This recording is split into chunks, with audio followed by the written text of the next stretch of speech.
Level 1. The Vulture. A warehouse parking lot in Nevada. The dashboard reads 100 degrees Fahrenheit. A white Ford F-15 sits before you. The driver, wearing Oakley shades, stays behind the wheel. 4 Pelican cases lie in the truck bed. You open the first one. Inside are disassembled AR-15 rifles. These were acquired through straw purchasers in Indiana. In the industry, this is known as the iron pipeline, a flow of legal steel that becomes contraband the moment the crypto is transferred. You pick up the lower receiver. To the ATF, this is the firearm. Yours has no serial number. It's a ghost gun, milled from an 80% blank, a piece of aluminum that is legally a part, not a weapon, until it's finished. You run your finger over the smooth metal. This rifle doesn't exist in any database. You pull out the bolt carrier group. The bolt face is clean. From your pocket, you produce a drop-in auto sear, a steel component no bigger than a lighter. You slot it into the trigger group.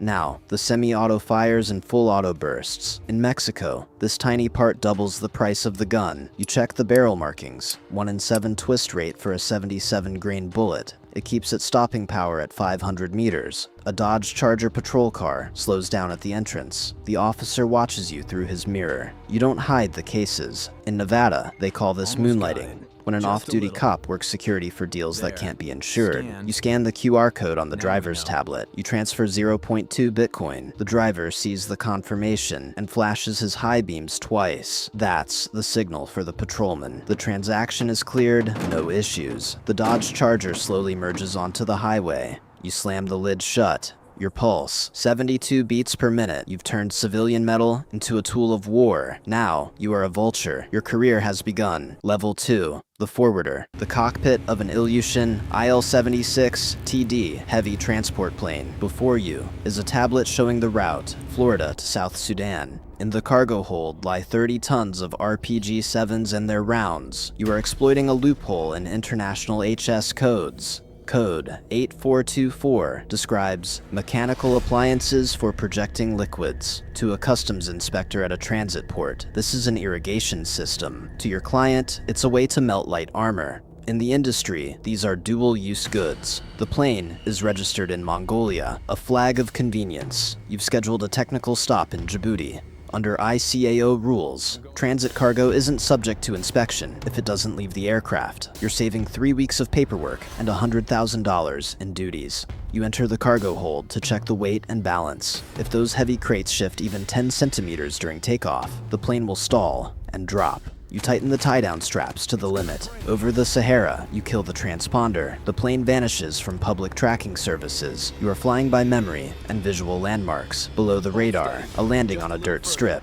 Instead of runway lights, there are burning barrels of diesel. 3 pickups with heavy machine guns pull up to the cargo ramp. You don't step onto the ground. You hand over the cargo manifest. In return, you get a bag filled with stacks of 2021 series $100 bills. You check every stack. The security threads and watermarks must glow under your portable UV light. You no longer see people as individuals, only as logistics risks. Now, you are a forwarder. Level 3, the certificate broker. An office in Dubai, a tempered glass desk. Across from you sits a military attaché from West Africa. On his left wrist, a Patek Philippe Nautilus. He opens a case containing 30 stacks of $100 bills. You don't count them by hand. You place a portable money counter on the desk. The digital display stops at 300,000. You slide a blank EUC end user certificate toward him. In this business, it's the only document that allows a shipment to move. In the end user column, you write the Ministry of Defense of a country not under a UN embargo. On paper, 5,000 carbines are headed to a warehouse in Togo. In reality, the ship will change course in neutral waters and offload in a civil war zone. This is called circular trade. Without this paper, the factory in Austria won't let the shipment out the gates. The attaché presses the official seal onto the page. You scan the document and email it to the factory's export department. 8 minutes later, a red notification hits your screen. A bank in Zurich has blocked the transaction. Your company has landed on the FATF gray list. You open an encrypted messenger. You message a contact in Hong Kong. You reroute the payment through the accounts of a shell company supposedly importing semiconductors. The monitor flashes. Payment confirmed. You lose $45,000 in anonymity fees, but the deal stands. You delete the chat with the attaché. You don't touch the steel. You change the course of a war through a browser. Now, you are a certificate broker. Level 4, the rebel supplier. At the edge of the jungle, 3 Toyota pickups without license plates wait. From the lead vehicle, a man in camo with an inverted UN patch steps out. He has a gold front tooth and a scar across his cheek. He nods toward your truck. You open the rear doors. Inside are 8 airtight containers, man pads, man-portable air defense systems. You pull out one launch tube. You check the BCU, battery coolant unit. Without this module, the missile is a paperweight.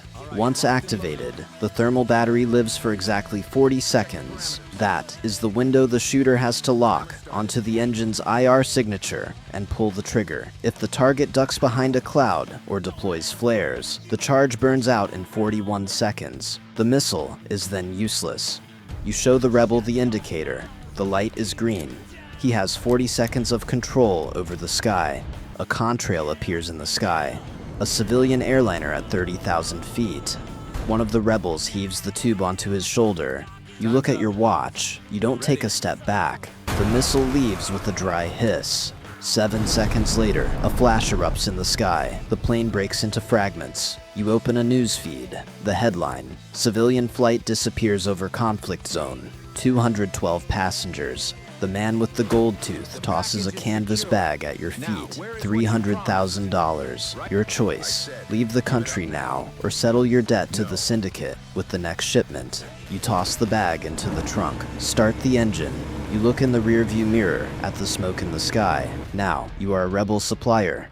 Level 5, the Grey Eminence. A suite at the Beau Rivage. Across from you is a Minister of Defense. You turn on a tablet, showing a map with 5 red markers. These are the air defense systems you blinded 3 months ago. You are selling a workaround for technology. You are working against the Golden Sentry program, the U.S. State Department's End-Use Monitoring, EUM, office. Every control unit in American-made weapons has a built-in GPS beacon and a software kill switch. The hardware locks up if the coordinates leave the authorized sector. You pull a hardware emulator from your case. You load a script that spoofs the satellite data. To U.S. monitors, your systems are sitting in hangars. In reality, they are guarding oil fields 2,000 miles away. You charge $5 million per serial number. The minister's phone vibrates. He looks at the screen, gives a brief gesture to wait, and steps into the hallway for an urgent call. You are left alone. 5 seconds later, you hear the dry click of the electronic lock. 2 men enter. Blue suits, buzz cuts. CIA officers. They don't ask for permission.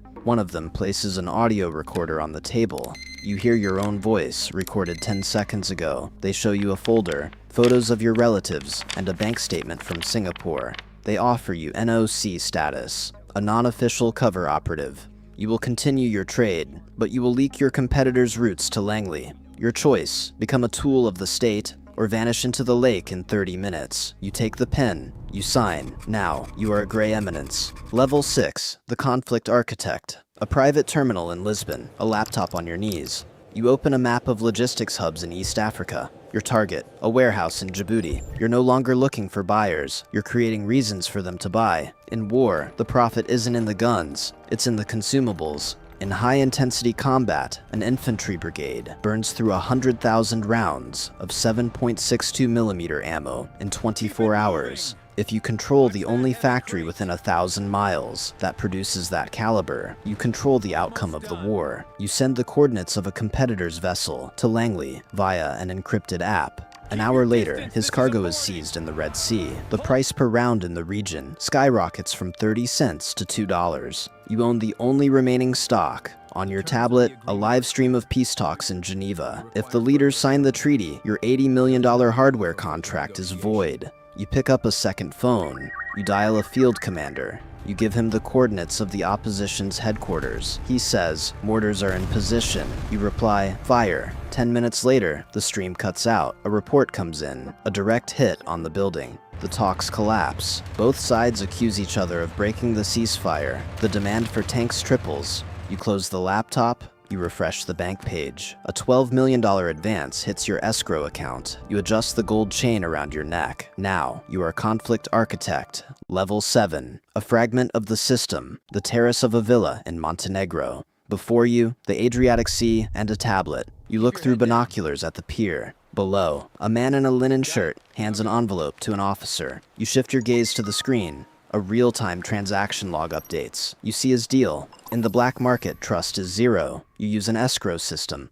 The buyer transfers crypto to a temporary gateway account, where it's frozen until the seller confirms delivery. Every operation, from 10 rifles to a trainload of tanks, has its own unique ID and digital trail, route, middlemen, and payment status. Newcomers rent your channel because they don't have their own banking connections. You take 5% just to keep their money invisible to financial intelligence. Your personal safety is a dead man's switch. It's a script on a server in Iceland. If you don't enter a code within 48 hours, the system will broadcast archives containing every ID and the names of every minister who used your gateway. As long as you are silent, they are safe. Under Montenegrin law, you are an investor. In the Interpol database, you are target number 1. A waiter approaches the table. On his right hand is a heavy signet ring. You saw the same ring on the pilot of the airliner, downed by your missiles. The waiter says your real name. You don't reach for your holster. You open the profile of the guy in the linen shirt on your tablet. You swipe right and hit delete. You erase his ID and his entire travel history. Now he is a ghost. They won't find him when your archives eventually break open. You look down. The guy drives away. You turn off the tablet. You drop the SIM card into a glass of water. The circle is complete. Now, you are a fragment of the system.